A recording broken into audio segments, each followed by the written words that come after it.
Friends, welcome to Niranjan கவிதைகள். இன்றைக்கி சூப்பரான ஒரு மட்டன் கிரேவி தான் பார்க்க போகிறோம். அந்த மட்டன் கிரேவிக்கு எதுவுமே நம்ம ராவாக அரைச்சி ஊற்ற போகிறதில்ல, வதக்கி அரைச்சி ஊற்றி தேங்காய் பால் ஊற்றி இறக்க போகிறோம்.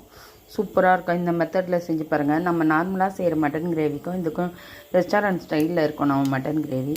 இப்போ அதுக்கு என்ன பண்ணுறேன், கொஞ்சோண்டு சின்ன வெங்காயம் சேர்த்துக்கிறேன். இப்போ கொஞ்சம் எண்ணெய் ஊற்றி கொஞ்சம் பட்டை போட்டு அதில்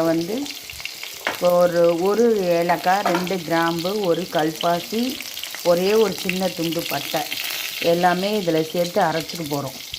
இப்போ இதில் சின்ன வெங்காயம் போட்டுருக்கேன், கொஞ்சம் பெரிய வெங்காயம். இங்கே பாருங்கள், நமக்கு இதுக்குள்ளேயே கொஞ்சம் பூண்டு, கொஞ்சம் வெங்காயம், பெரிய வெங்காயம், கொஞ்சம் சின்ன. இங்கே பாருங்கள், சூப்பராக நம்ம மட்டன் வதங்கி ரெடி ஆகிடுச்சு. மட்டனுக்கு தேவையான வெங்காயம் வதங்கி ரெடி ஆகிடுச்சு. இதை ஆற வச்சு அரைச்சிக்கலாம். நம்ம வெங்காயம் தக்காளி அரைச்சி வச்சுருக்கோம் வதக்கி.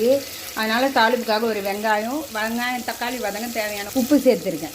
இங்கே பாருங்க, நம்ம வெங்காயம் தக்காளி வதங்கிச்சு. இதுலேயே நம்ம அரைச்சி வச்ச வெங்காயம் தக்காளி சேர்த்து ஒரு வதைக்கிறோம். எண்ணெய் பிரிஞ்சு வர அளவுக்கு நம்ம வதைக்கிறோம்.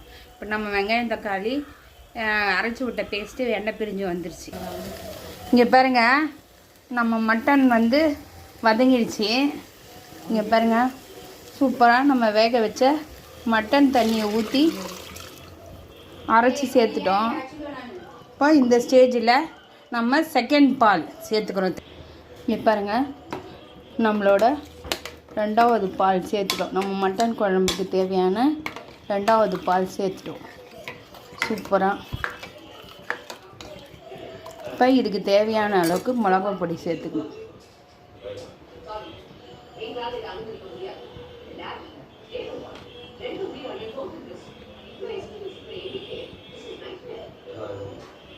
இதுக்கு தேவையான